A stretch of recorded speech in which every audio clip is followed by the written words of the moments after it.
Boa tarde, sejam todas bem-vindas, sejam todos bem-vindos. Eu sou Paula, presidenta da Sojaf Minas. Em setembro de 2019, os oficiais de justiça do TRT Mineiro foram surpreendidos com algo que passou a fazer parte da nossa vida e, por que não dizer, dos nossos temores. Eu estou falando das notificações de indícios do TCU. Em outubro do mesmo ano, nós realizamos uma roda de conversa para falar sobre o tema, para traçar estratégias. Desde então, muita coisa aconteceu, não só no país, mas também no TCU, no PJU. E nós hoje nos reunimos novamente nessa roda de conversa agora virtual, ou, se preferirem, live, para continuarmos falando sobre o tema.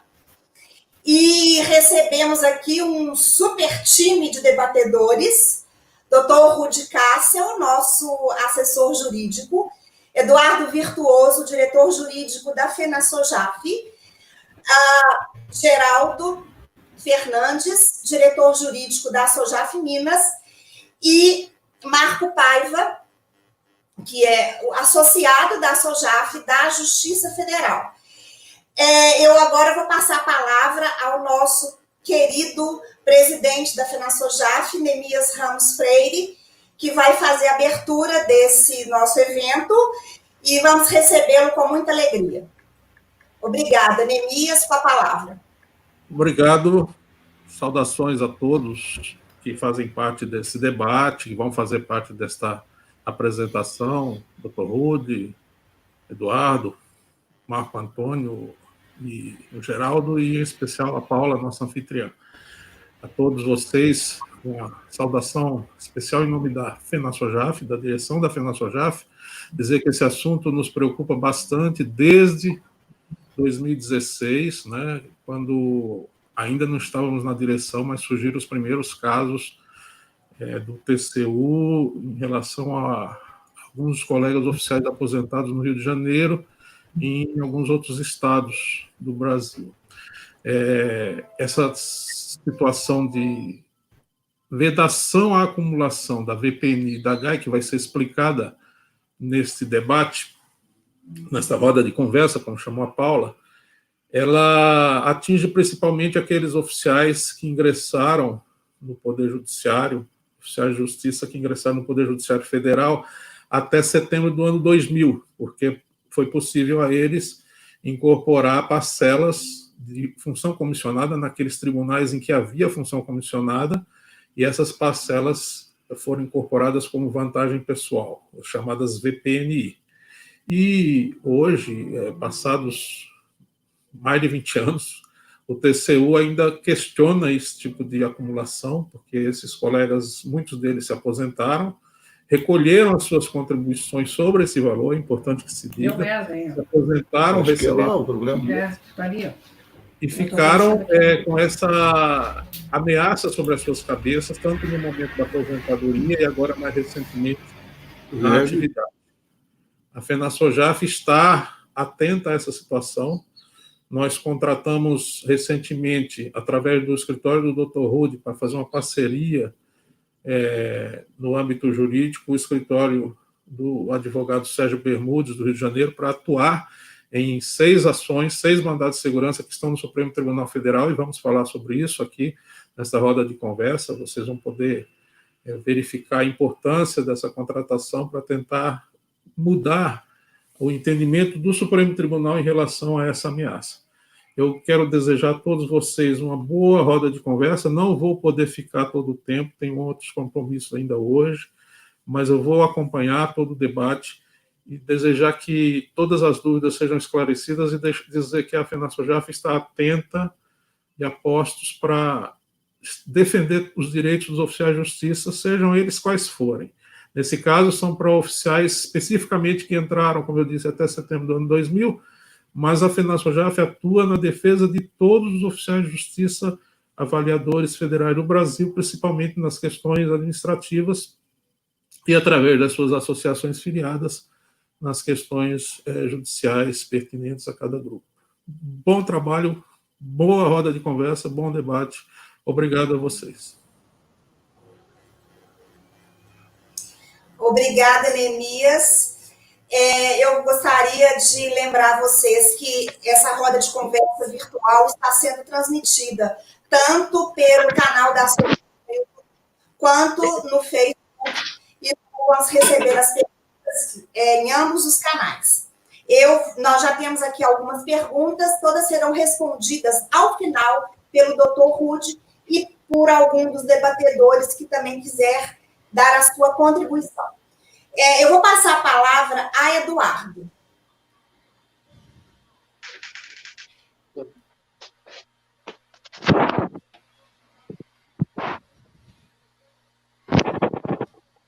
Boa tarde, pessoal. Tudo bem? Boa tarde.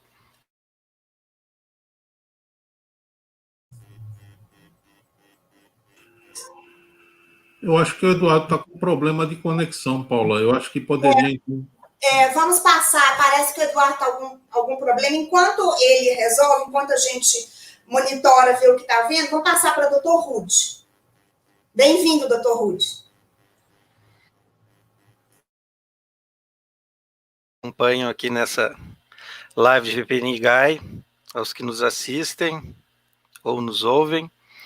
É um tema recorrente e que não deixa de se agravar pela demora na solução definitiva e pela importância que representa nos rendimentos daqueles oficiais que incorporaram funções comissionadas, quintos de funções comissionadas transformadas em vantagem pessoal nominalmente identificada, e assim recebendo esses valores há mais de 20 anos, ou aproximadamente 20 anos, naqueles casos onde houve uma incorporação tardia de 98 a 2001.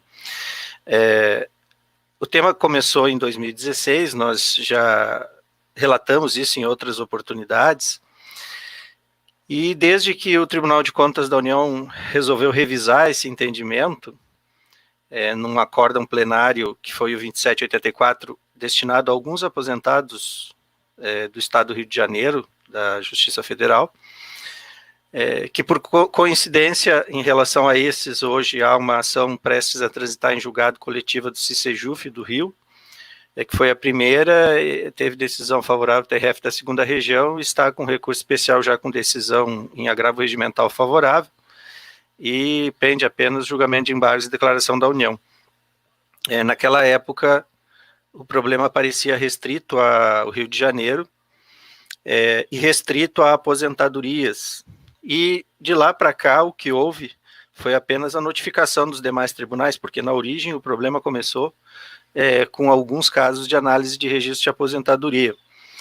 Naquela época, e porque a única medida eficaz, nos casos de indeferimento de negativa de registro da aposentadoria, nós impetramos mandados de segurança no Supremo Tribunal Federal, que são 6, e esses mandados de segurança tiveram liminares que duraram até 99, suspendendo o acórdão de 2016 do TCU, mas em 2019, após agravos da União, houve reconsideração dessas liminares, e aí nós agravamos para a turma, tem agravo tanto na primeira como na segunda turma, sobre essa matéria no Supremo, e nesses agravos regimentais, para nossa felicidade, ainda que em parte, um deles foi provido há pouco tempo, em parte, para determinar a aplicação, o retorno do processo da análise de registro para o Tribunal de Contas da União, que é o mandado de segurança 36689, 36869, e o Supremo mandou retornar para o Tribunal de Contas da União para reanálise do caso, e substituir o corte por compensação, com analogia do que aconteceu nas incorporações entre 98 e 2001, ou seja, compensação, transformar em parcela compensatória com compensação por reajustes futuros. Esta é uma briga que hoje ainda é feita, porque os tribunais, desde que isso começou, evoluíram, em função das orientações do Tribunal de Contas da União, evoluíram para que essa vantagem pessoal nominalmente identificada fosse absorvida, mas aí aplicam, o Tribunal de Contas da União sempre encontra um jeito diferente de fazer isso, que aliás era inédito dentro da Corte de Contas quanto a esse ponto, resolveu determinar a compensação dos últimos 5 anos, e a maioria dos casos, ou a maioria dos casos que eu vi até aqui, onde o tribunal apresenta planilhas de compensação, essa parcela fica praticamente extinta, o que dá praticamente no mesmo. Então, se formos aplicar o que a legislação determina, ainda que admitamos, não estamos aqui admitindo que essa parcela não devia ser incorporada, pelo contrário, ela foi incorporada conforme previa a Lei 8.112, a Lei 11.416 não proíbe, todo o conjunto normativo da época determina essa incorporação. O que ocorreu apenas, a única coisa que mudou, foi que o Tribunal de Contas da União entendeu que isso não deveria ocorrer, porque aquela função comissionada recebida pelo oficial, ou para a qual foi designado naquela época, não era uma verdadeira função comissionada, mas uma gratificação por atribuição. E como função comissionada seria de direção, chefia e assessoramento, isso não poderia ser recebido juntamente com a gratificação de atividade externa, porque isso seria um bis in idem. Bem, independente das razões para isso, o fato é que a matéria tem evoluído desde que ela começou. Ela não deveria, por exemplo, envolver ativos, porque para ativos há decadência do corte. O que o Tribunal de Contas da União fez foi revisar isso no momento da aposentadoria, que é uma interpretação que o Supremo admite muito peculiar para o Tribunal de Contas da União, e que ainda assim está sujeita à decadência, porque depois de todo esse cenário, já neste ano, 2020, o Supremo Tribunal Federal reconheceu que mesmo nas aposentadorias, se elas chegam no TCU há mais de 5 anos, chegaram lá mais de 5 anos, também incide decadência, ou seja, não pode ser revisado aquele valor. Então, há uma série de aspectos que contornam essa situação. Há pessoas que estão há mais de 5 anos aposentadas, ou que há mais de 5 anos o processo está no Tribunal de Contas da União. Há aqueles que estão na atividade, nem era objeto do acordo original do Tribunal de Contas da União, nenhum foi notificado adequadamente, ou antes que uma decisão fosse tomada no Tribunal de Contas da União, porque era só dirigido a 5 ou 6 aposentados. E assim a questão vai evoluindo, alguns tribunais aplicam diretamente a decisão, sem sequer notificar, é o caso do Mato Grosso do Sul, sem sequer notificar os oficiais de justiça, já comunicam a decisão e apresentam a planilha de compensação para entender o que está acontecendo. E notificaram do corte, depois notificam da compensação, porque com o transcorrer do tempo o Tribunal de Contas da União mudou de opinião, não é mais para cortar, é para compensar. Vejam vocês o grau de oscilação que essa matéria se reveste.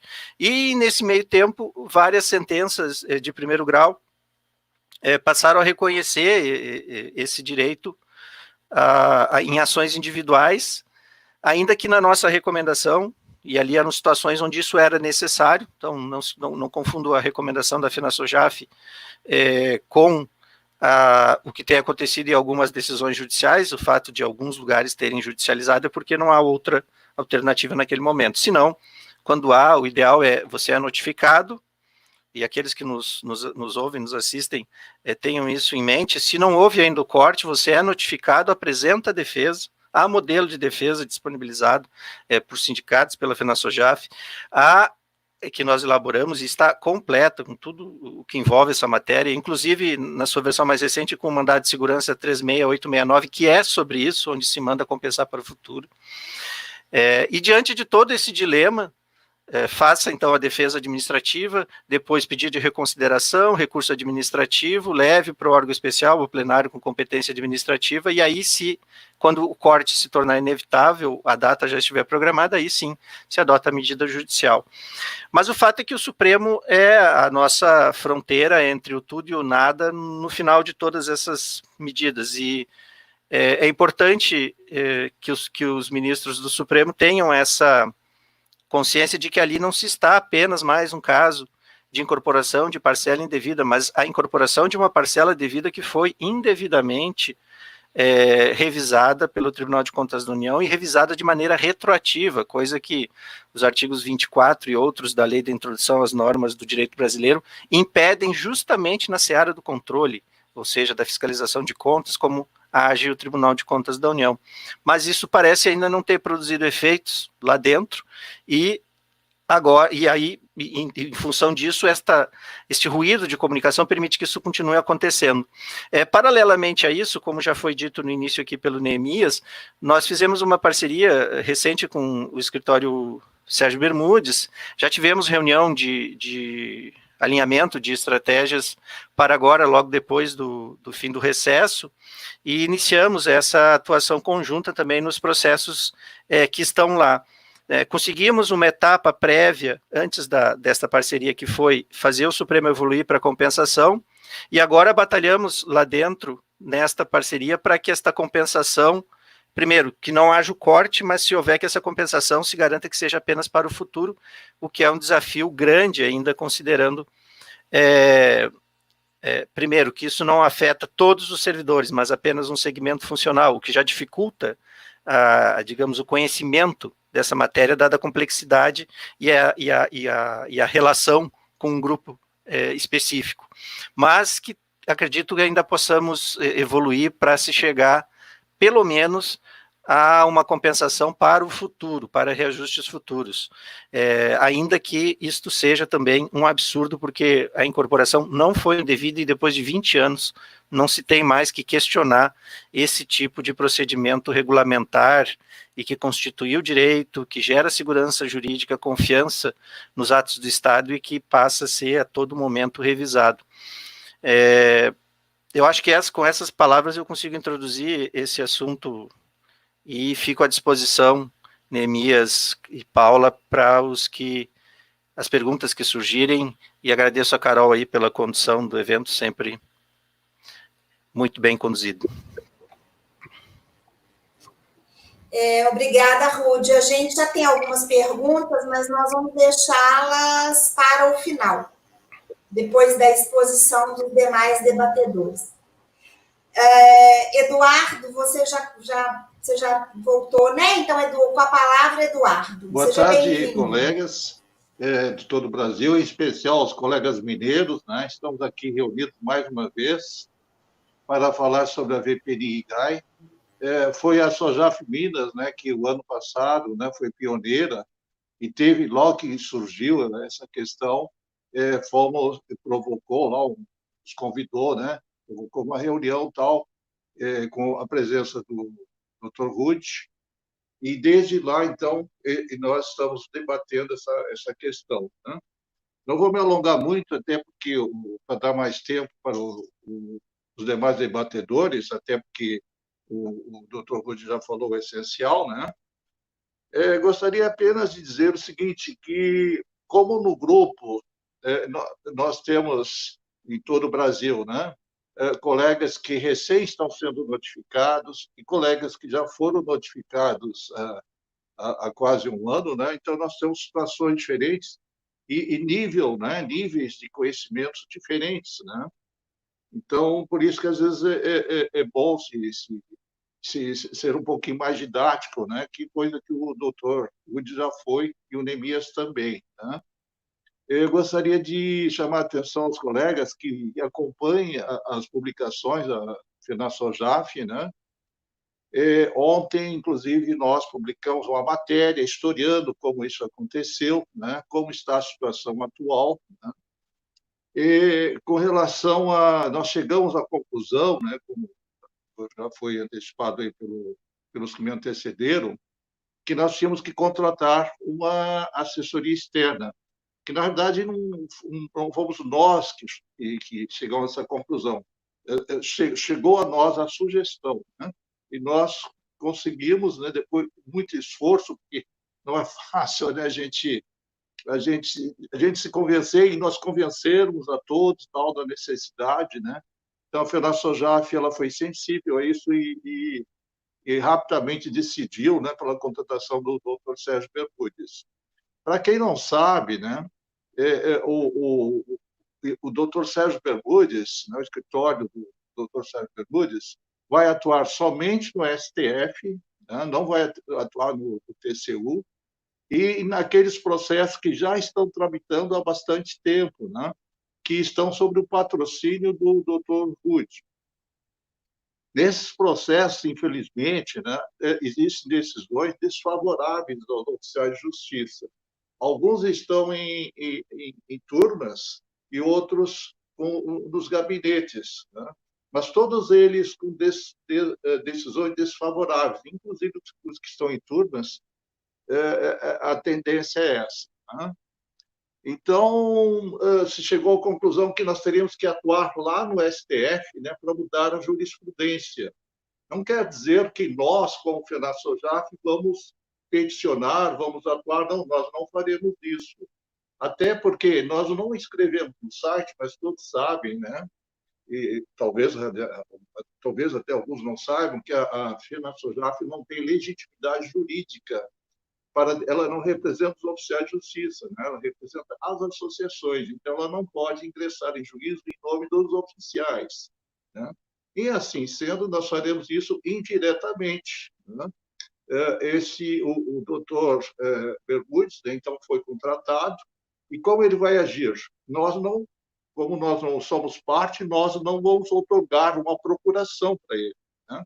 O doutor Cassel vai subestabelecer com reserva de poderes os poderes que ele recebeu, né, de seus clientes. E, então, indiretamente, nós vamos atuar. Na realidade, quem vai peticionar e quem vai fazer as petições, a gente sabe que é o doutor Cassel, né?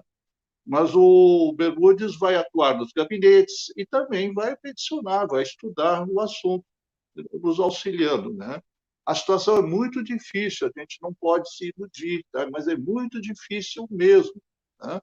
Porque existem vários acordos desfavoráveis no TCU, né? E decisões desfavoráveis no STJ, né? No STF. Então, é muito complicado. Mas a gente espera que, em conseguindo alterar algumas decisões, que essas decisões, então, possam influenciar o TCU, né? Agora, lembrando que nos tribunais, os processos administrativos vão fluir normalmente, né? Vocês vão ser notificados, vão fazer suas defesas, né? Como disse o Dr. Wood, né?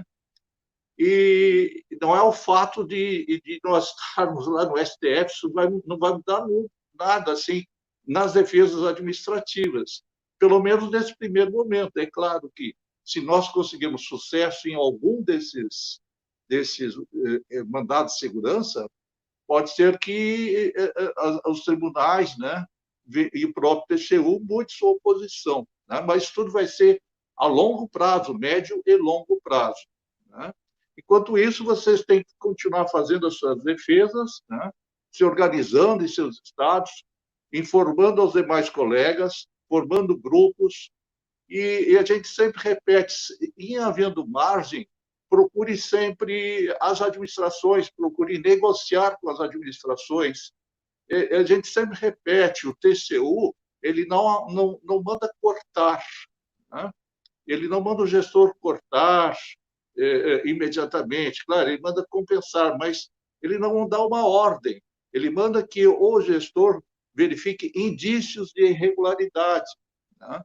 Agora, o gestor não é obrigado a fazer isso, né? É claro, se ele está pagando uma verba ilegal, ele está sujeito às penas da lei perante o TCU.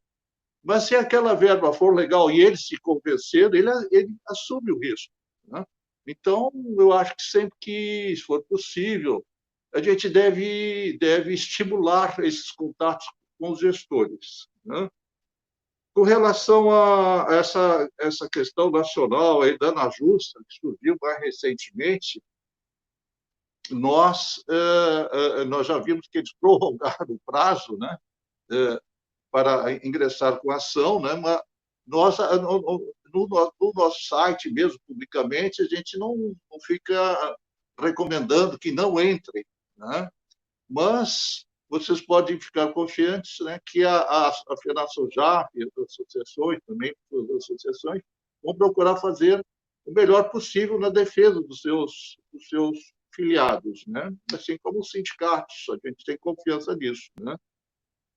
Portanto, essa ação da Ana Justa, vejam bem, ela ingressaria com uma ação com vários objetos. Né? Veja bem, você tem pessoas que foram notificadas, pessoas que não foram notificadas, você teria aposentados, ativos, e dentre os aposentados também temos a quem já se aposentou há mais de 5 anos, há menos de 5 anos. Né? Então, existem diversas situações. Vejam como que uma ação vai englobar tantos objetos, né? E, por outro lado, né, se é judicializado, a gente perde essa margem de negociação, né? E pode até prejudicar os processos administrativos. Né?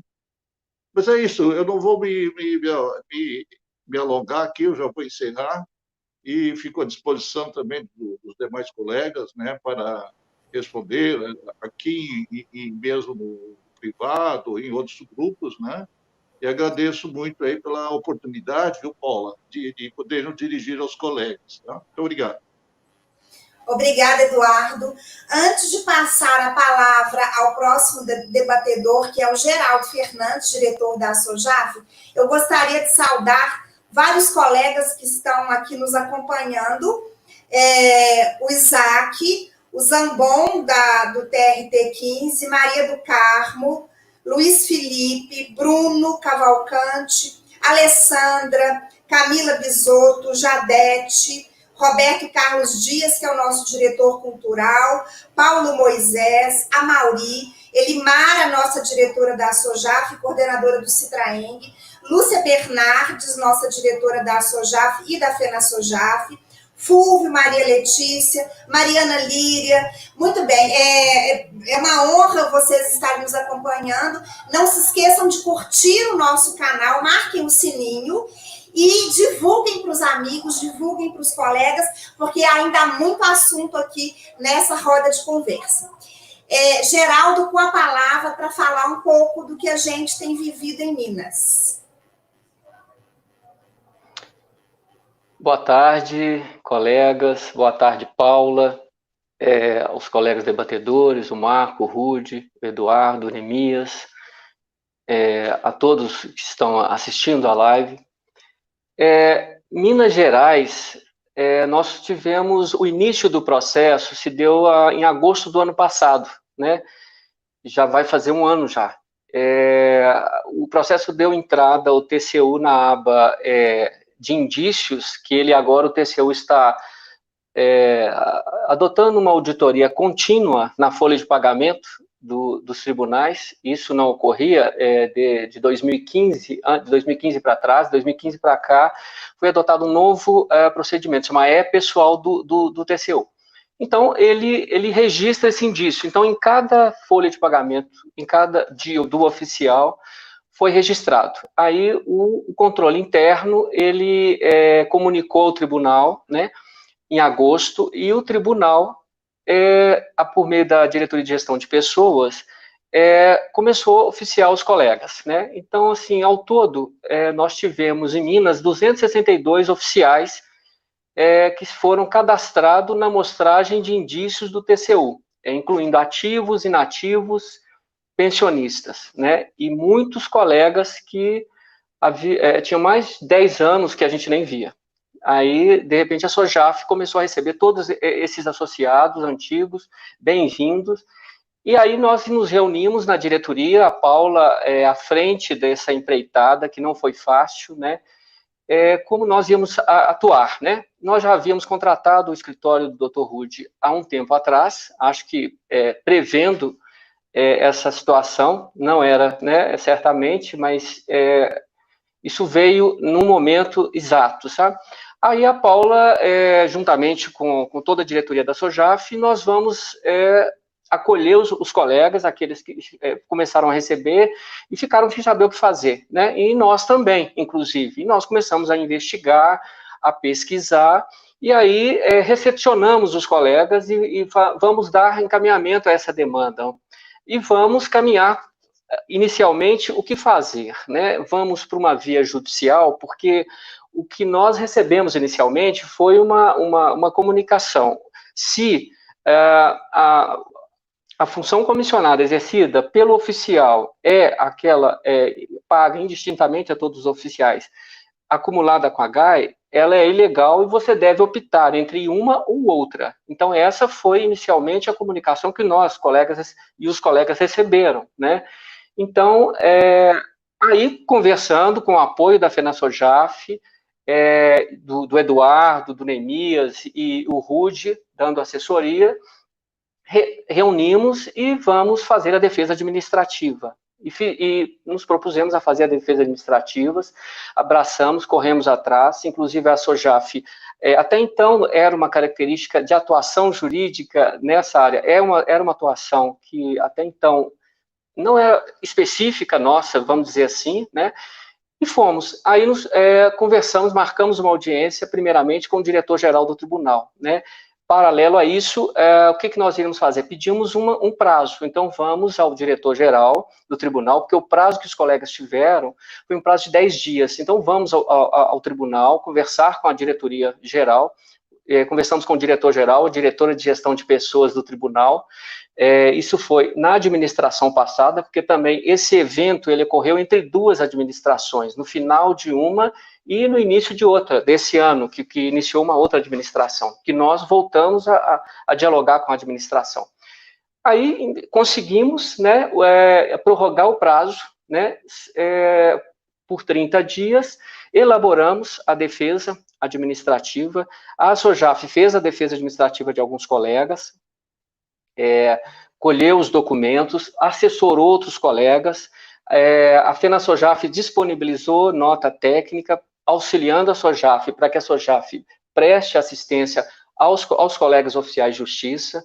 E, assim, é bom lembrar que também nesse período nós atuamos também juntamente com o Citraeng. Foi uma parceria que foi estabelecida, não uma parceria formal, mas uma parceria o Rude atua também no Citraeng. Então, isso, alguns colegas entraram com as defesas via Citraeng, outros pela SOJAF, e nós fomos caminhando, porque é necessário essa união de esforços, né? E de uma forma ou de outra, nós atuamos nas duas esferas, porque os colegas oficiais também, da SOJAF, também são sindicalizados, muitos deles. Então, nós atuamos em conjunto.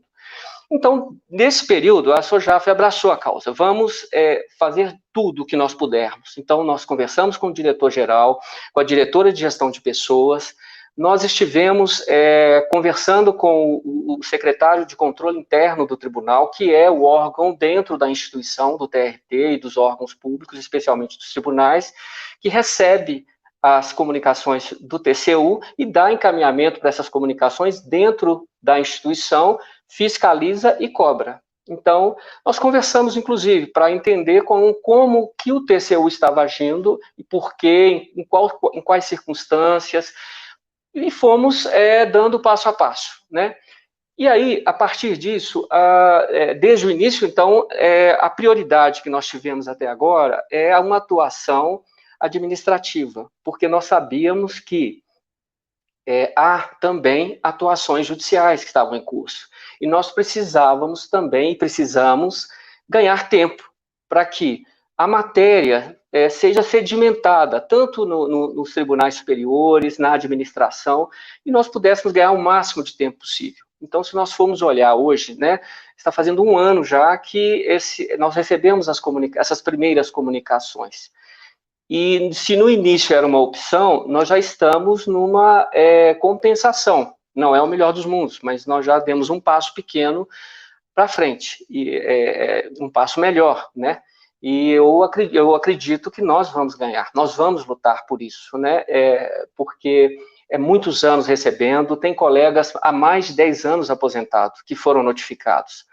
Então, assim, após essa atuação da SOJAF, nós pedimos prorrogação de prazo, adotamos essa estratégia administrativa, né, e paralelo a isso, nós fomos reunindo, né, conversamos no controle interno, igual eu disse, e após as audiências que nós tivemos, nós retornamos para conversar com o diretor-geral, com o assessor-chefe da diretoria-geral, após conversar de novo com a assessoria jurídica da gestão de pessoas, eu e a Paula, e isso foi a política da SOJAF, capitaneada pela Paula, assim, vamos, né, administrativamente lutar por isso, sabendo que nós também, judicialmente, uma hora teremos que atuar também, né?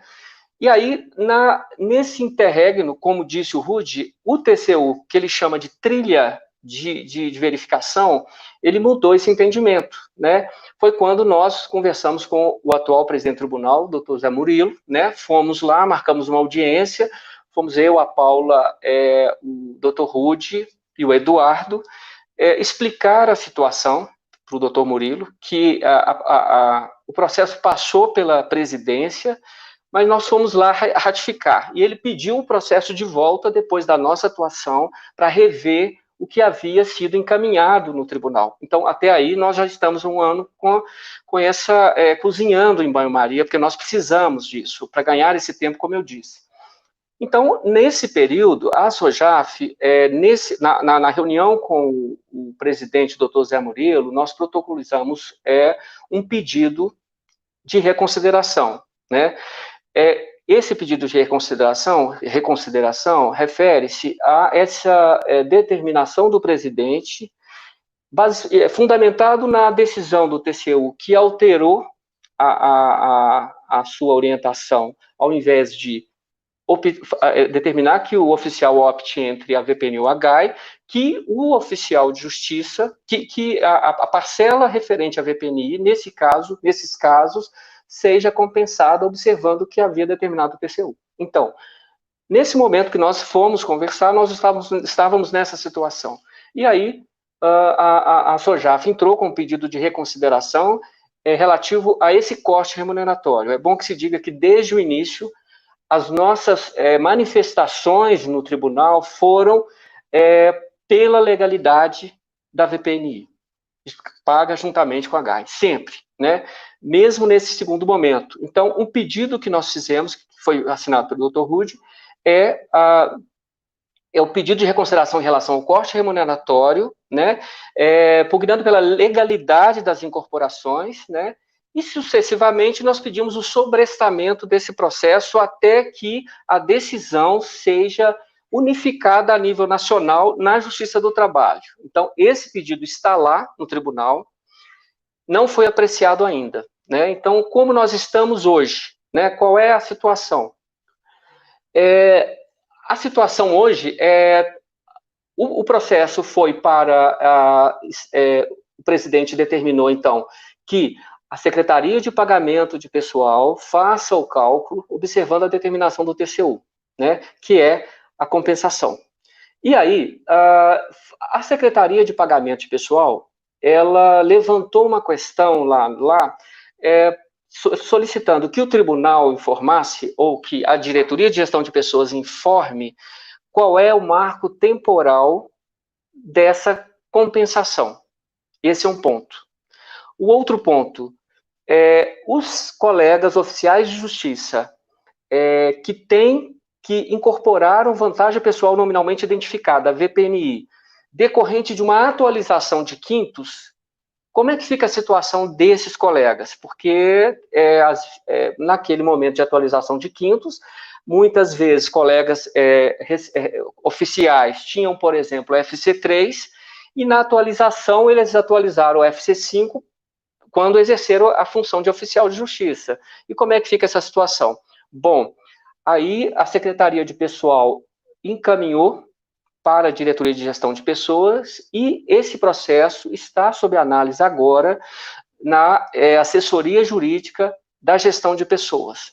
Então, nós temos um ano que o processo está tramitando administrativamente e nós ainda temos recursos administrativos.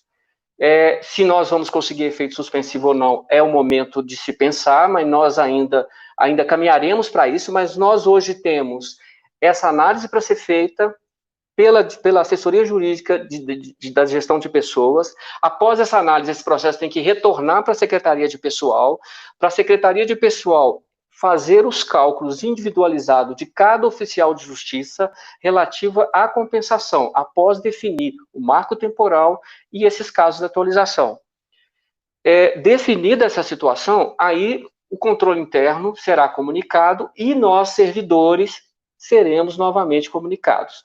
Eu estou falando novamente porque nós fomos a primeira vez comunicado de um fato que hoje não existe mais. Hoje é um fato novo, que é a compensação. Então, os oficiais de justiça de Minas Gerais serão futuramente notificados desse cálculo, dessa compensação. Aí estaríamos pensando em qual momento e qual a ação entraremos. Seria um recurso administrativo ou um judicial, porque vai depender de como isso será encaminhado, porque nós já temos, igual eu disse, esse recurso que ainda não foi apreciado, recurso da SOJAF já pedindo reconsideração. Então, nós temos esses caminhos administrativos dentro do TRT da terceira região, né? Então, essa hoje é a situação do nosso processo no TRT de Minas. Então, é isso. Até o que eu tinha para levantar e para esclarecer para os colegas. Se tiver alguma dúvida, estamos aí, à disposição. Obrigado, Paulo.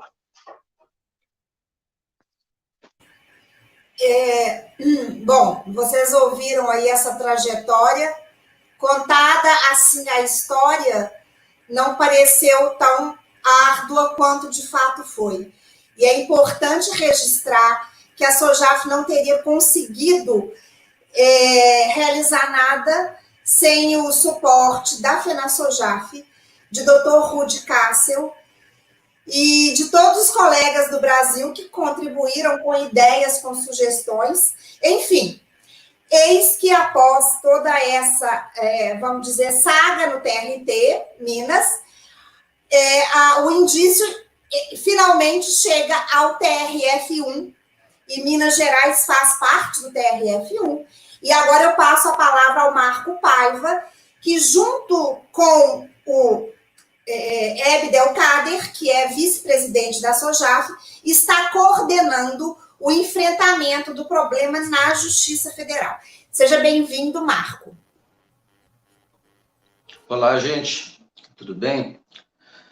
Em primeiro lugar, eu agradeço aí a honra, né, de ter sido convidado pela Paula para participar dessa live, né, com todos os brilhantes debatedores que estão aí, né, e cumprimentar os colegas também. Pois a questão é grave, a questão, como a Paula disse, chegou ao TRF1, e aqui eu quero falar só uma pequena mensagem em relação ao que ocorre com os servidores da JF, porque ao contrário do TRT, a questão só começa a se cristalizar agora, praticamente, né, para nós. Nós ainda não recebemos as notificações, mas elas já estão, acredito que em razão da pandemia isso tenha arrefecido um pouco. Mas, por exemplo, ela já consta nos processos SEI de cada um. Eu já consultei meu nome lá.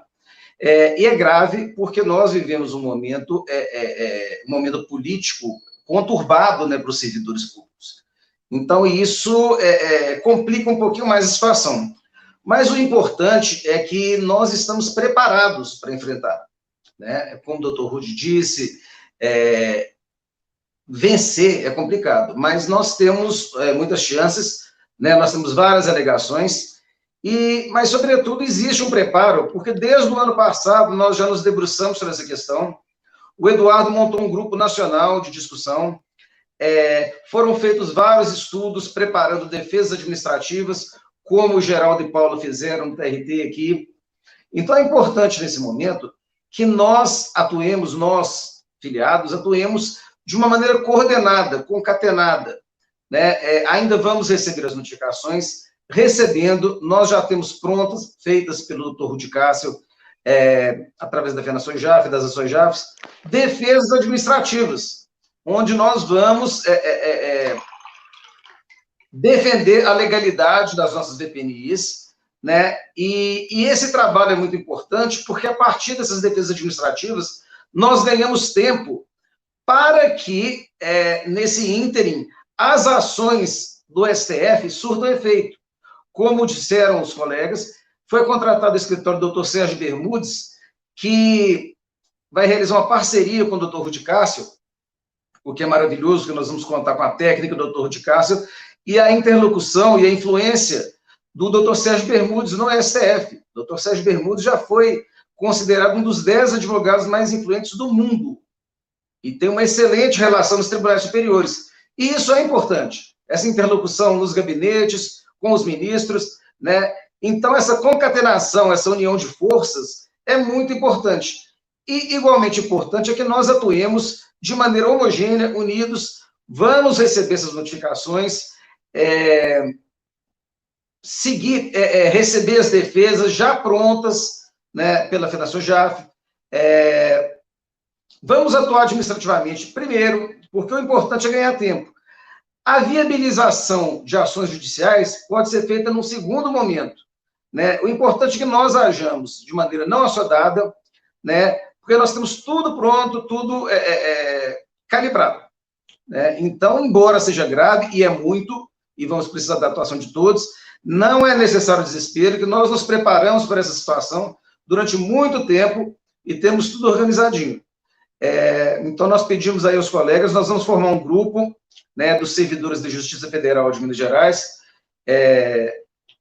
porque nós estamos num momento diferente do TRT, e através desse grupo nós vamos passando as mensagens que virão dos nossos advogados, que virão do Grupo Nacional, que virão dos coordenadores da FenaSoJaf.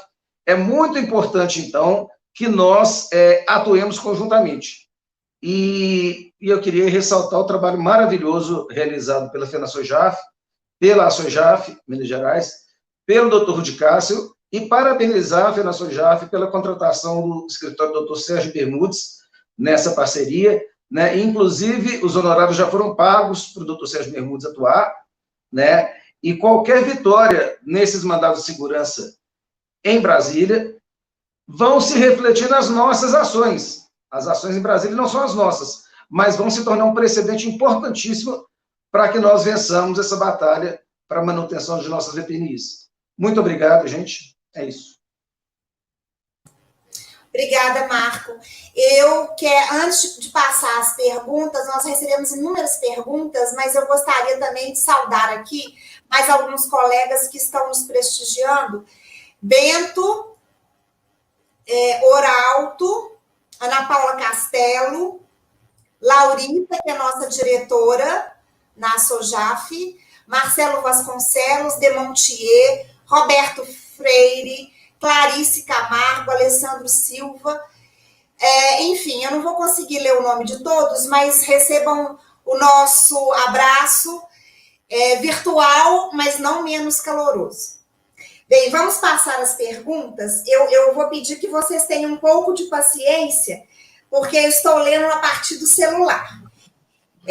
Então, recebemos uma pergunta de Roberval, que ele pede ao doutor Rudi que se manifeste. Doutor Rudi, se quiser que eu repita, é só me dizer, viu?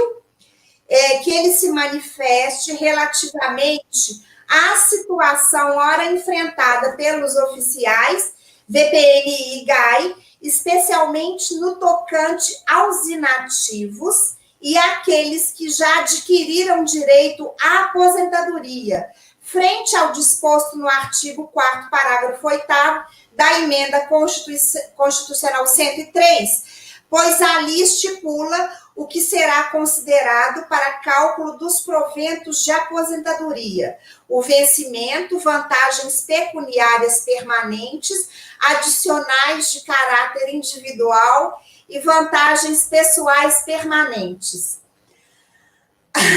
Me desculpem, aqui eu tenho uma gata participando da live que está me puxando aqui, desculpem, gente. Depois eu mostro a Olga.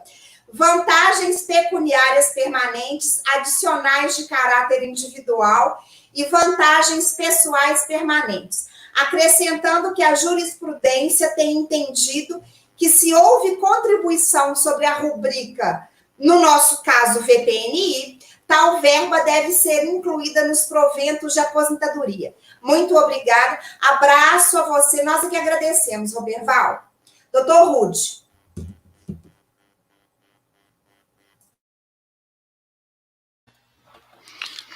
Obrigado, Paula.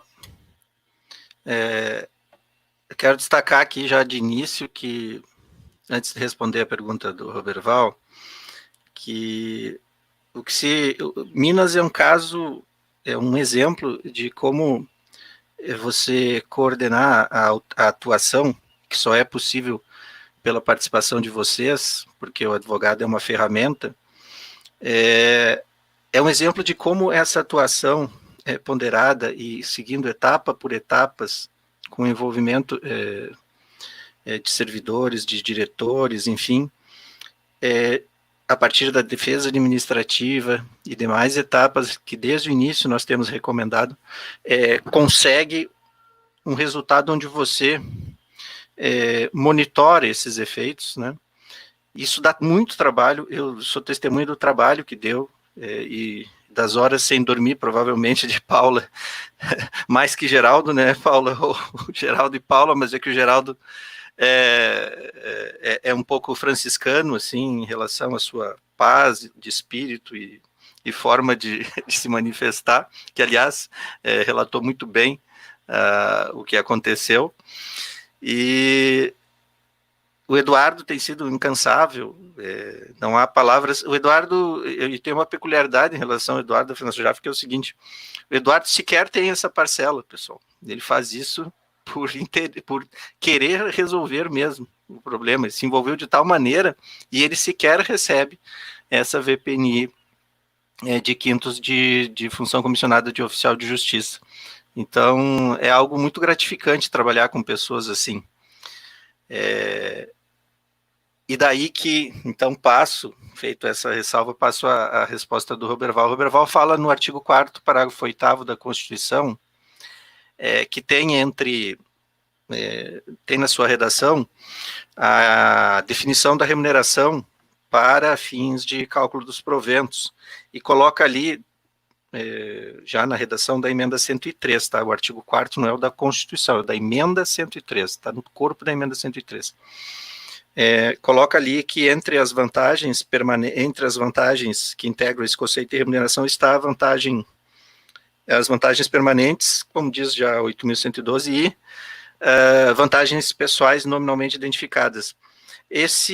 O nosso problema aqui é que o Tribunal de Contas da União considera que esta vantagem não deveria ser uma vantagem permanente. Então, nosso problema, ele está na origem, se isso é uma... Não há dúvida, não há resistência ao fato de que deve integrar os proventos vantagens pessoais nominalmente identificadas. Isso a jurisprudência já pacificou.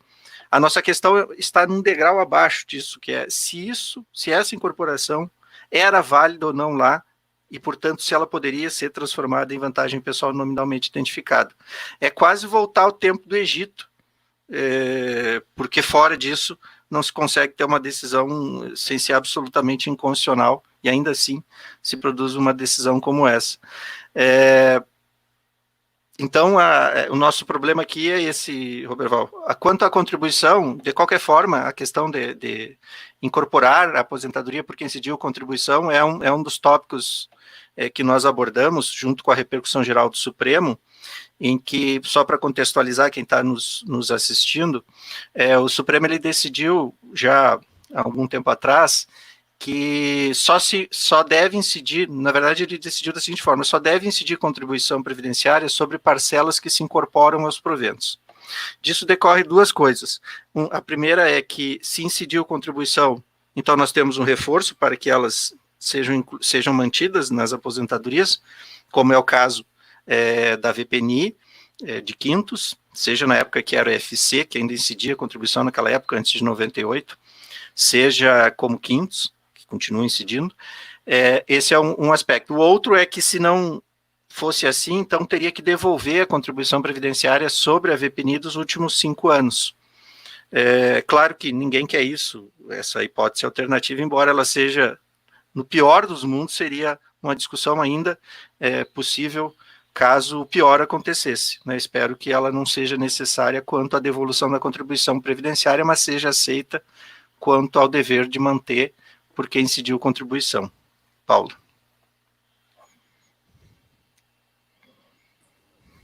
Eu vou passar agora a uma pergunta de Regina, de Pernambuco, que ela pede para a gente falar com o Dr. Rude, para que ele retome um comentário da live de Pernambuco, que na ocasião o senhor falou que quem incorporou os quintos no período julgado e reconhecido pelo Supremo poderia ser usado como argumento para manutenção da VPNI, pois estaria coberto pela coisa julgada.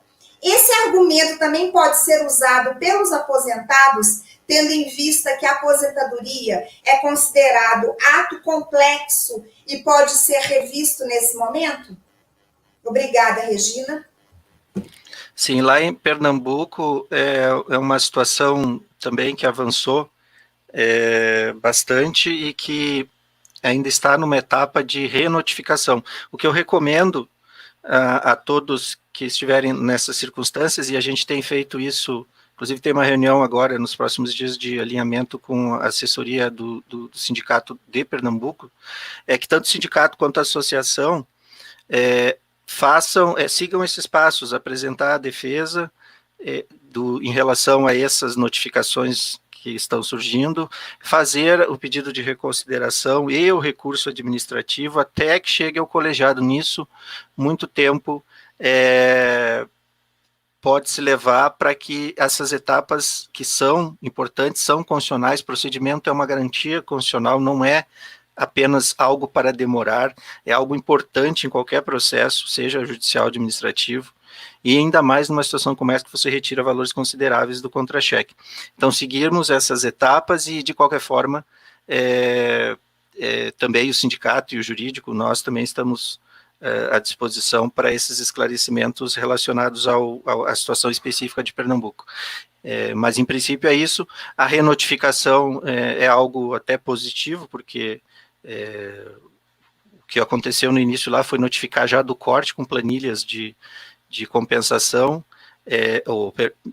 sem planilhas de compensação, apenas o corte, e agora eles renotificam com planilhas de compensação. Também o sindicato deve apresentar uma defesa coletiva, e ainda hoje conversava com o Demontier sobre isso, deve apresentar uma defesa coletiva em relação a essas planilhas que estão sendo reencaminhadas. Na verdade, sim, as planilhas de compensação estão sendo encaminhadas agora, antes não havia isso. E depois de iniciar o julgamento do mandado de segurança, que lá tinha esse conjunto de expressões do português, é um erro comum que a gente comete, né? Mas lá estava um mandado de segurança que começou o julgamento e também sobre essa questão do corte e da compensação. E, paralelamente, eles começaram a notificar sobre as planilhas de compensação. E o sindicato está fazendo uma manifestação complementar, que ficará pronta até quinta-feira, e é importante o sindicato e a associação estarem juntos nessa etapa também. Lá em Pernambuco, lá em Mato Grosso do Sul, que agora o que eu me referi dizia respeito a Mato Grosso do Sul, desculpe, porque é tanta informação que eu misturo às vezes. Eu falava do Mato Grosso do Sul, que estão notificando agora com as planilhas. Lá em Pernambuco, eles estão renotificando, porque não fizeram, ainda sem decisão, não tinham... o presidente ainda não tinha decidido. E aí lá também tem um mandado de segurança em Pernambuco que trata disso, e o presidente prestou informações afirmando que não tinha decidido ainda, mas os casos de notificação devem permanecer, independente da ação judicial, com essas articulações individuais que envolvem defesa, recurso, e recurso ao presidente, ou pedido de reconsideração ao presidente, e recurso ao plenário ou ao órgão especial, Paula.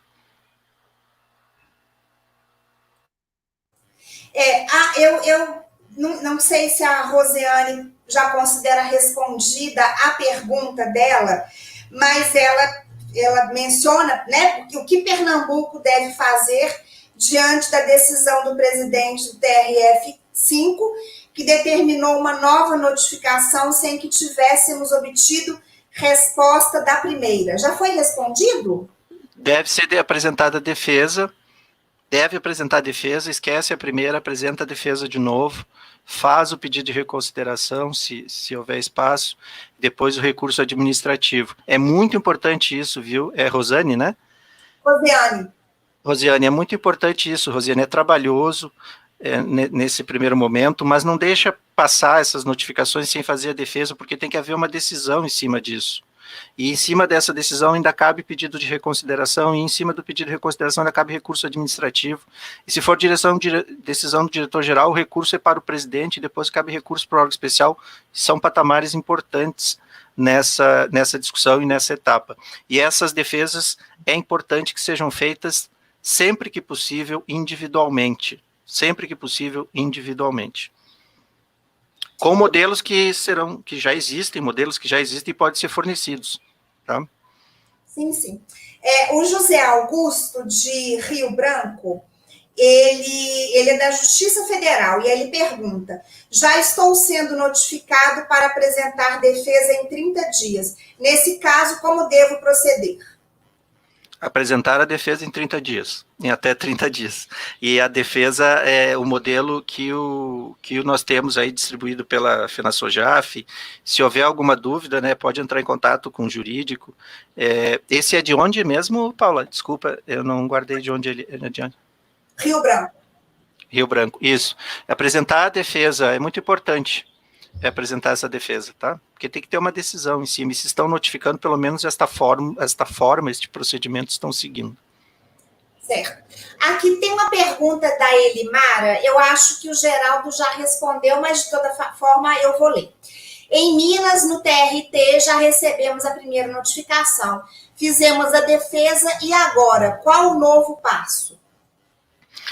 Fazer a defesa, aguardar a decisão.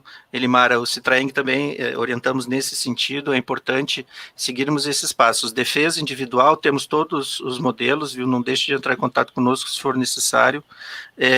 Defesa individual, aguardar a decisão, fazer o pedido de reconsideração, o recurso que ainda virá, porque o TRT, o Geraldo até no início aí expôs muito bem como se encontra a situação atual no TRT. Então, ainda aguardamos uma decisão, sobre ela poderá caber pedido de reconsideração com recurso sucessivo, ou pedido de reconsideração e recurso, caso a reconsideração não seja deferida.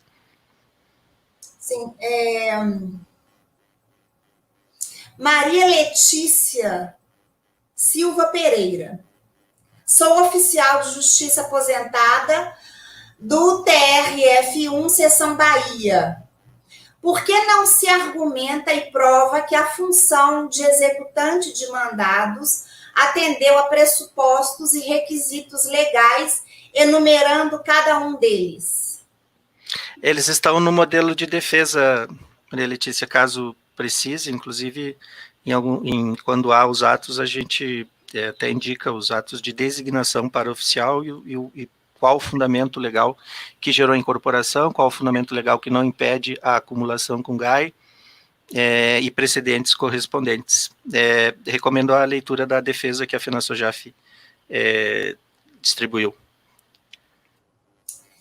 Tem um comentário aqui que ele, na verdade, não é uma pergunta, é uma observação, e eu vou ler porque é uma observação com a qual eu concordo, e eu acho importante a gente refletir sobre tudo o que está acontecendo, sobretudo porque estamos com uma reforma administrativa batendo a nossa porta, e nenhum movimento sobre taxação de grandes fortunas, claro. Uma fala de Roberto Freire, eu não sei de qual estado ele é, e ele fala que tem um aspecto político dessa matéria, que é uma ação de austeridade em cima dos servidores.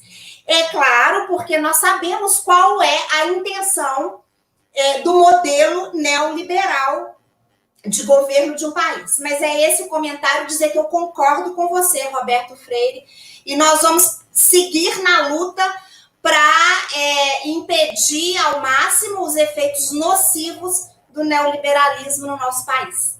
Muito bem, temos aqui também a pergunta de Everanes Alves. Boa noite. Por favor, aborde o efeito suspensivo no recurso administrativo da decisão desfavorável do diretor do foro. Como se obter e se é uma questão pacificada? Justiça Federal do Piauí. Muito boa pergunta do Everanes. O que acontece é o seguinte: a lei 97, há um conflito entre a lei 9784, na verdade uma conjugação entre a 9784 e a 8.000. Na verdade, uma conjugação entre a 9784 e a 8.000, 9784 é a lei 9784 e a 8.000 que é a Lei do Processo Administrativo Federal, a 8.112, que é o regime jurídico único, e prevê lá pedidos de reconsideração e recursos em até 30 dias, enquanto a Lei 9784 prevê 10 dias. Na dúvida, quando não há informação do prazo, nós usamos o menor da 9784, e há também o regimento interno de cada tribunal. Como regra, os recursos administrativos, pela Lei 9784 de 99, não têm efeito suspensivo, enquanto 1112 tem. A 9784 de 99 prevê no seu artigo 61, se não me engano, que poderá ter efeito, na verdade é dos 54 e seguintes da 9784, que há a previsão de recurso. Então, na 9784 você faz um pedido de reconsideração acumulado com recurso, né, que se não reconsidera, remete como recurso. Na 8.112 é pedir reconsideração em até 30 dias, depois de decidido é que você faz o recurso, se necessário. Nos dois casos, o pedido de efeito suspensivo, mesmo que a regra na 9784, que é a Lei do Processo Administrativo Federal, seja não ter efeito suspensivo, ela admite quando há possibilidade de corte remuneratório. Isso está lá no artigo 61 dessa lei. Então, o pedido tem sempre que ser feito de efeito suspensivo nos recursos interpostos. E se ele não for deferido pelo diretor do foro, no caso, pressupõe aqui pela pergunta que o diretor do foro negou, e agora cabe um recurso administrativo para, provavelmente, a corregedoria do tribunal, ou para o presidente do tribunal. Normalmente o regimento do tribunal prevê esse recurso das decisões administrativas do diretor do foro. Se esse recurso estiver previsto, eu recomendo que faça o recurso, peça o efeito suspensivo, diligencie junto à autoridade corregedora ou presidente para que dê esse efeito, ou diretor-geral, para que você possa ficar tranquilo quanto ao corte. Agora, se não couber, ou se o recurso não for admitido efeito suspensivo, aí é o caso de ir para a via judicial, porque não tem mais jeito. Paula. Tudo bem. Eu recebi mensagem aqui no celular, mostre a Olga. Paula, essa é a Olga que está me perturbando, ela não consegue ficar quieta, ela honra o nome de ser uma lutadora, né? Enfim, o Roberto Freire diz que ele é da Paraíba, do TRF, da 5ª região. Adoro o Nordeste, Roberto, adoro a Paraíba, terra do nosso querido Ricardinho, diretor da FenaSoJaf. Um abraço apertado, Ricardinho. A Maria Letícia, antes da Maria Letícia, teve uma fala que a Rosane pediu para transmitir uma pergunta que a Justiça Federal de Santa Catarina questiona sobre a decisão do STF de fevereiro, aquela sobre a decadência de 5 anos a partir da apresentação do ato concessivo de aposentadoria no TCU. A Justiça Federal de Santa Catarina alerta que não há trânsito em julgado desta decisão, pois pende de embargos declaratórios. Perguntam se os aposentados nessa situação devem ser incluídos nos indícios, ou seja, se respeitam ou não a decisão do Supremo.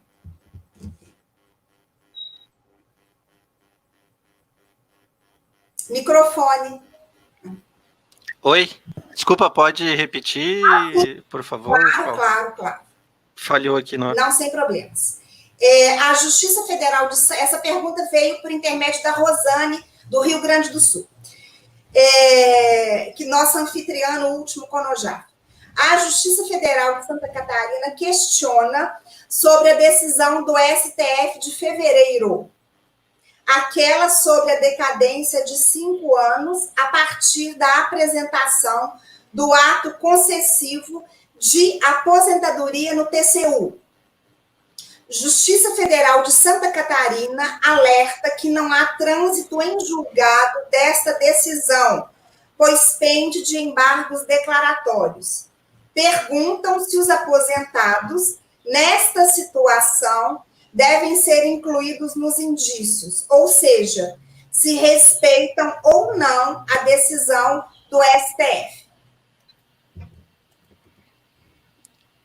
As decisões do Supremo, de novo, falhou na hora que você mencionou um precedente aí aqui, não sei se foi só para mim.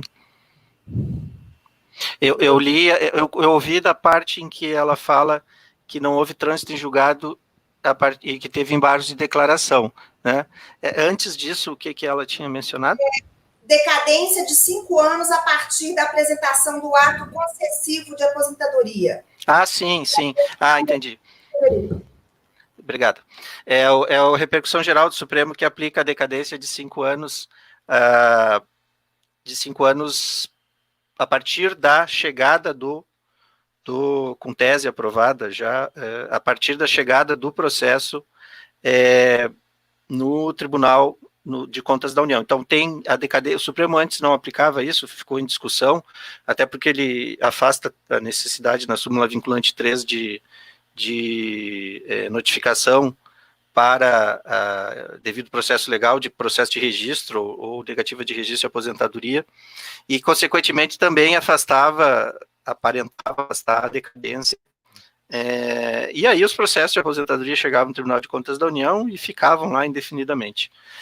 Logo, o Supremo, daí, entre vários processos, foi discutida essa questão em repercussão geral, e em repercussão geral afirmou que o Tribunal de Contas da União tem, sim, só 5 anos a partir da chegada, só não, né, tudo isso, para negar ou dar registro à aposentadoria. Então, isso se aplica a todos os casos, aplica-se inclusive a esse caso quando é aposentado, quando está o processo de aposentadoria no TCU, e aqueles que têm mais de 5 anos devem alegar isso em suas defesas. Isso também está incluído na defesa modelo, e devem, com isso, obter, se não obter judicialmente, invocar a repercussão geral, porque ela produz efeito para os processos judiciais, não obriga a administração, mas a administração costuma seguir, e com isso afastar, nesses casos, a aplicação do acórdão do Tribunal de Contas da União, que corta a parcela ou manda compensar, porque não seria caso nem de compensação.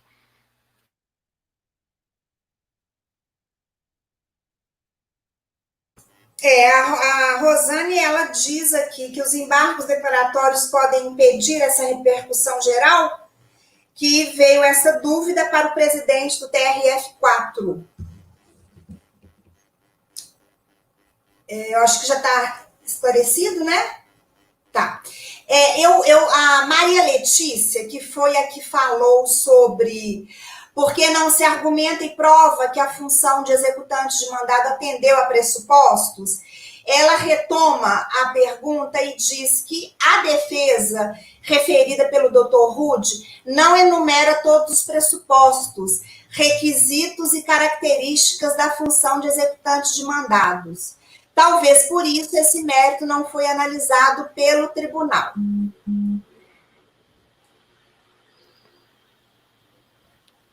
A defesa, em relação às atribuições, pressupostos, requisitos de constituição, de designação para o exercício das funções, onde está na Lei 11.416, isso é lugar comum para nós, mas se a Maria Letícia prevê algum ponto que não foi, a contribuição é sempre válida. Aliás, foi sempre aberto em cada etapa das defesas para a manifestação dos interessados. Eu gostaria de saber quais são os que não estão lá, porque pelo menos faz um bom tempo, né, que nós tratamos disso.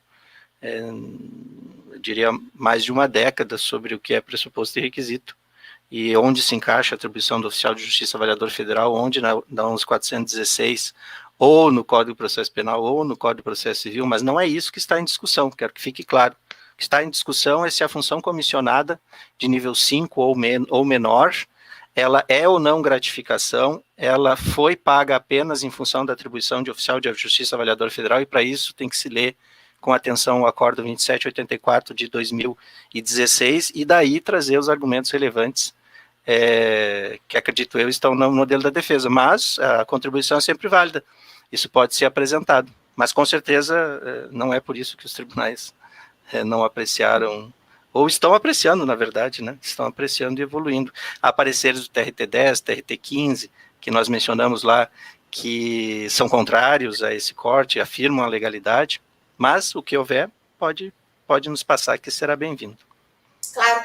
Eu vou pedir, Maria Letícia, para você enviar os seus argumentos para o Eduardo Virtuoso, que é o diretor jurídico da FenaSOJAF.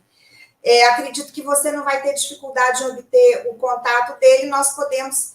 eu não sei, Carol, se tem como a gente enviar o contato de Eduardo para Maria Letícia. Enfim, por enquanto, nós não temos mais perguntas. Eu gostaria de saber se algum dos debatedores quer fazer mais algum comentário. Caso contrário, já vamos fazer aí o nosso encerramento e considerem esses comentários que, porventura, queiram fazer como suas considerações finais. Paula? Sim.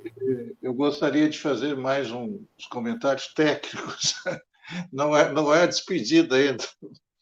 Não, primeiro, se possível, Ruth, retomar uma questão com relação ao que a Regina comentou. Primeiro dizendo que a Regina é de Porto Alegre, tá, pessoal? Segundo, quer dizer que eu recebo o VPNIS, hein? Tá? O Ruth disse que eu não recebo, mas eu recebo.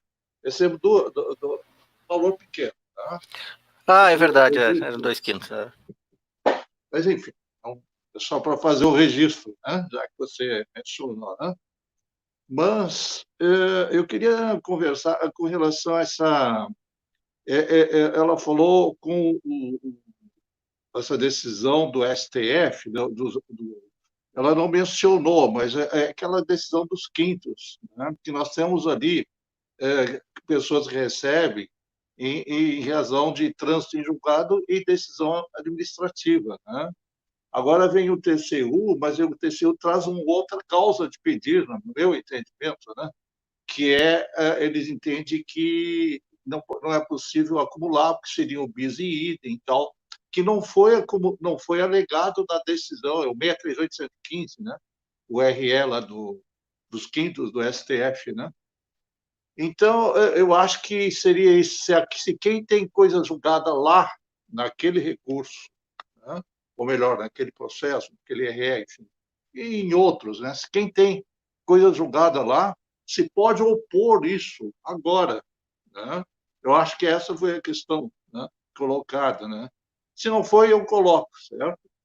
Porque, de qualquer maneira, o que eu entendo é que... quer dizer, quem sou eu, né? Mas, enfim, a gente já estudou bastante também, né? E que é uma outra causa de pedido. Então, mesmo quem tem né, processos que já transitaram em julgado, no caso do RE, né? Como é uma outra causa de pedido, então o TCU pode, né? Porque porque é uma outra situação, né? E também dizer aos colegas, reforçando o que o Rudy disse, que esse recurso, porque alguns estão entrando agora, né? O recurso administrativo e o pedido de reconsideração, né? Essas duas peças serão disponibilizadas pela associação, tá? As associações, no caso, né? Via FenaSOJAF, né? FenaSOJAF, então, até esse momento, com tranquilidade, é pacífico já uma decisão, né? De diretoria, né? Quer dizer, nós fornecemos o modelo de defesa padrão, depois vamos fornecer o pedido de reconsideração e o recurso administrativo, até aí com bastante segurança, e vamos tentar fazer isso o mais rápido possível. Inclusive, essas peças já estão prontas. Primeiro que nós estamos fazendo algumas modificações, algumas revisões, né? O Rudy sempre ele dá essa liberdade, né? Assim como a Maria Letícia, ele mencionou esse caso da Maria Letícia, qualquer pessoa, qualquer colega pode enviar sugestões, nós estamos sempre abertos, né, a receber, né? Mas, Paula, com essa minha intervenção eu encerro, né? Tá? E já aproveito para encerrar e agradecer a todos, né? Aos companheiros aqui que estiveram presentes comigo nessa live, né? Em especial a SOJAF Minas, né? E aos demais oficiais de justiça de todo o Brasil, né? Muito obrigado e até a próxima.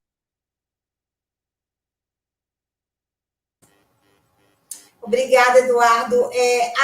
Antes de passar aos demais para as considerações finais, recebemos aqui mais algumas perguntas, e aí nós vamos encerrar para perguntas agora, enquanto o doutor Rude estiver respondendo. Fátima Capistrano pergunta: é regular para o TCU a incorporação de quintos decorrente de função comissionada ou cargo comissionado? E, nesse caso, é possível acumular com a GAI?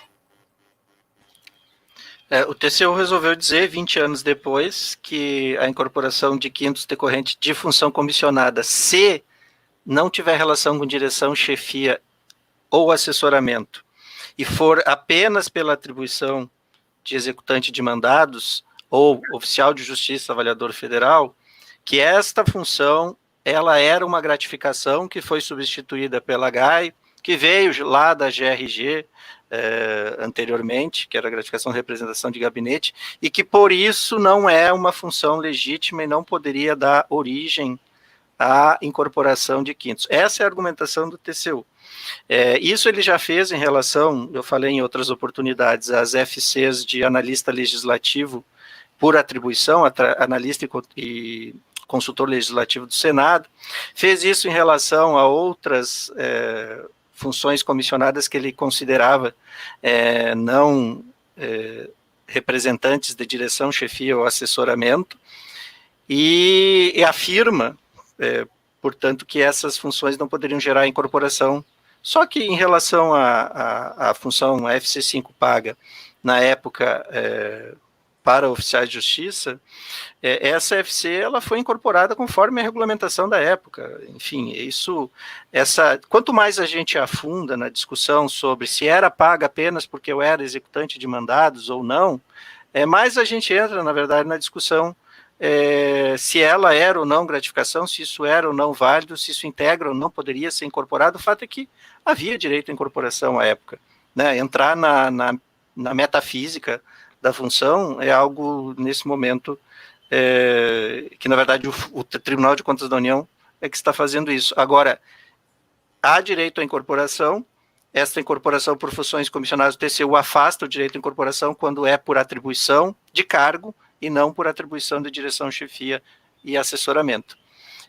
E não poderia ser retirada quando é de direção, chefia e assessoramento incorporada até 98 ou até 2001, para quem incorporou antes, né, porque o Supremo no RE 63815 diz que essa incorporação entre 98 e 2001 não é válida, no judiciário não afeta, porque havia incorporação administrativa, mas no executivo, por exemplo, ninguém incorporou parcela de função comissionada entre 98 e 2001. Acho que respondi, né? Porque falei, não sei se respondi totalmente. Deixa eu ver aqui. Sim, a acumulação com H, ele disse que não pode também, Fátima. Que era a pergunta, né, que você tinha feito, Paulo, que eu anotei aqui, acho que eu não respondi essa parte final. E aí o Tribunal de Contas da União disse que não pode ser pago com H, essa se for decorrente de função de oficial de justiça. Se foi de assessoria de gabinete, se foi uma função comissionada incorporada por outra razão que seja de direção, chefia ou assessoramento, aí o TCU admite que ela seja paga juntamente com a HI na aposentadoria. Geraldo, considerações finais. Eu só queria fazer uma consideração, Rude, para reflexão, e aí eu me despeço, agradeço a Paula, agradeço a todos, sobre um assunto que foi levantado no grupo VPN-GAI, que eu achei interessante essa argumentação, a respeito, dentre vários argumentos, né, que já foi levantado por você, mas um que, em especial, sobre essa compensação que eu tive pensando o seguinte, que o colega levantou. A compensação não deveria ser feita considerando os reajustes gerais, porque a VPNI ela só incide reajuste geral. Por que não um argumento que as compensações considere, eu sei que o TCU não decidiu dessa forma, mas é um argumento que eu achei interessante, que essa compensação eventualmente, dentre os vários pedidos alternativos ou sucessivos que possam ser feitos, essa compensação seja feita somente se e quando houver um reajuste geral que incidiria sobre a VPNI, porque o que ele está considerando é qualquer reajuste, plano de carreira, e aí a compensação seria feita em cima da VPNI, mas como a VPNI tem um reajuste, só incide reajuste geral, aí essa compensação em cima do reajuste geral sobre a VPNI seria interessante esse argumento. Não sei o que você acha, se você chegou a pensar sobre isso. Sim, na verdade a gente nem falava em compensar, né? Nós não queríamos que houvesse corte algum, né? A compensação surgiu como um pedido sucessivo, mas ela surge atrelada, e só surge em relação a isso, atrelada ao que foi decidido nos embargos de declaração do RM 638-115, que não é uma situação isolada, embora tenha acontecido na incorporação de quintos entre 98 e 2001, que diz respeito a outra causa de pedir. O fato é que o Tribunal de Contas da União e o Supremo já adotaram esse tipo de compensação para várias hipóteses, né? E esse passou a ser o norte, né? Então, como a gente trabalha com uma hipótese que tem que ter, primeiro tem que ter relevância jurídica, e segundo tem que seguir, né, algum tipo de norte aí que nós podemos criar, podemos fazer um pedido sucessivo em cima disso, mas está contido também entre o tudo e o menos pior, né? Está contido entre compensar com qualquer reajuste ou não cortar, né? Então essas hipóteses, elas vêm já de uma construção que o Supremo fez e que o TCU tem seguido para outros casos, embora tenha retrocedido 5 anos só nesse caso da GAI. E o que foi decidido lá nos embargos de declaração 638-115, que também é objeto do provimento parcial do agravo, é a compensação com quaisquer reajustes, né? Mas, se for o caso, nós podemos incluir mais um pedido, não há problema em colocar um pedido sucessivo. Ele está entre o não cortar e o compensar com quaisquer reajustes, né? Mas, quem pode mais, pode menos. Mas é possível colocar, enfim, que compense só com revisões gerais de remuneração, que não tem, né, na verdade. Porque a VPNI de quintos, pelo artigo 15 da Lei 8.112, pelo artigo 62 da 8.112, na redação da Lei 9527, lá de 97, ela reajusta a VPNI apenas com revisões gerais de remuneração, né? Nesse caso, seria uma compensação apenas com revisões gerais de remuneração incidentes sobre o restante. Mas o problema é que o paradigma para isso é o 638-115, onde os reajustes todos são aplicados, né? Mas é uma possibilidade, daria um terceiro pedido, não tem problema.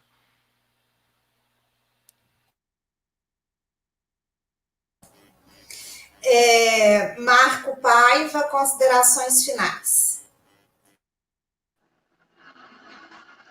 Eu gostaria de agradecer a participação, foi uma live muito interessante, muito produtiva, e deixar esse recado para o pessoal, a partir de agora, que receber a notificação, seguir essa trilha que já vem sendo seguida, né, no caso do TRT, em outros tribunais, e que nós sigamos essas etapas, etapa por etapa, porque o tempo é nosso aliado. Quanto mais nós conseguimos protelar as decisões, mais nós podemos buscar uma solução satisfatória lá na frente, né? Então, deixar claro aí que nós já temos as defesas todas preparadas, administrativa. O Dr. Rude mencionou a quantidade de recursos que ainda podem ser aplicados, né? E isso é fundamental. Então, para que isso ocorra, nós devemos atuar de forma alinhada, né? Então, eu peço aí ao pessoal da Justiça Federal, né, que participe desses grupos que nós vamos montar e que nós caminhemos juntos aí, que acredito que nós ainda possamos reverter esse quadro tenebroso que se figura. Tá? Muito obrigado a todos, uma boa noite. Dr. Rude, suas considerações finais, e eu recebi aqui uma última pergunta, comentário de Rosane, do Rio Grande do Sul. e eu já até falei para ela que o Eduardo vai se encarregar de encaminhar mais alguma resposta que o senhor tenha. É novamente sobre os embargos de declaração, que ela diz que estão todos preocupados porque não há trânsito em julgado e que por isso não haveria a repercussão geral, que temem que no TRF4 a resposta seja que não há necessidade de respeitar a decisão do Supremo. Aí, com essa resposta, o senhor já faz suas considerações finais. Por favor. Sim, porque o recurso extraordinário lá onde teve a questão dos 5 anos, ele teve embargo de declaração. Também tem embargo de declaração, os embargos de declaração, no caso dos recursos extraordinários, eles suspendem o prazo, né, para o trânsito em julgado ou eventuais novos embargos de declaração no Supremo. Mas os embargos de declaração eles não suspendem a força executória da decisão aprovada em repercussão geral com tese firmada, né, que foi o caso. Pode acontecer, mas se acontecer, de qualquer forma, a repercussão geral vincula, tanto para o bem como o mal, eventual decisão judicial futura. Então, isso pode ser trabalhado na via judicial, se necessário, mas espero que na via administrativa seja admitido, né, antes disso. Sobre minhas considerações finais, eu agradeço a Sojaf Minas novamente, Paula, Carol, Eduardo, todos que estão conosco, Mário, Geraldo, aos que nos fizeram perguntas, todas as contribuições são bem-vindas para essa matéria, é uma matéria complexa e que envolve vários pontos de vista. E me coloco à disposição para os próximos eventos aí que nós tivermos a respeito. Obrigado, Paulo, obrigado a todos. Eu fico muito feliz, eu fico mesmo muito emocionada com tantos amigos que eu vejo comentando aqui no chat, elogios ao Dr. Rude, elogios a Eduardo, a FenaSojaf como um todo, a Sojaf Minas. Eu vou destacar aqui o Júlio Fontela de Brasília, nosso querido Donato, e aí eu vou fazer uma saudação especial a Fátima Santana, que é nossa oficiala de justiça aqui do TRT aposentada, e ela diz assim, com muito orgulho da nossa associação. A Fátima foi a primeira presidenta da Sojaf Minas, quando a associação era muito pequena e, enfim, e a Fátima sempre muito gigante. E eu devo dizer, eu preciso dizer que, muito embora a Sojaf Minas tenha enfrentado desafios que nós não imaginávamos enfrentar quando assumimos essa direção, todos nós, eu devo dizer que é uma honra ocupar uma função anteriormente ocupada por mulheres gigantes na alma, no saber e, sobretudo, na generosidade. Muito obrigada, Fátima, Solange, Lúcia Bernardes, Flávia. Muito obrigada a todas as nossas oficialas e que nos ajudam nessa caminhada, porque o caminho da mulher na vida, diante de associações, se faz em conjunto umas com as outras. Muito obrigada por tudo e por hoje nós encerramos. Estaremos novamente juntos sempre que for necessário. Olga também quer dar o boa noite. Um grande abraço, muito apertado. Até breve. Tchau. Tchau, tchau.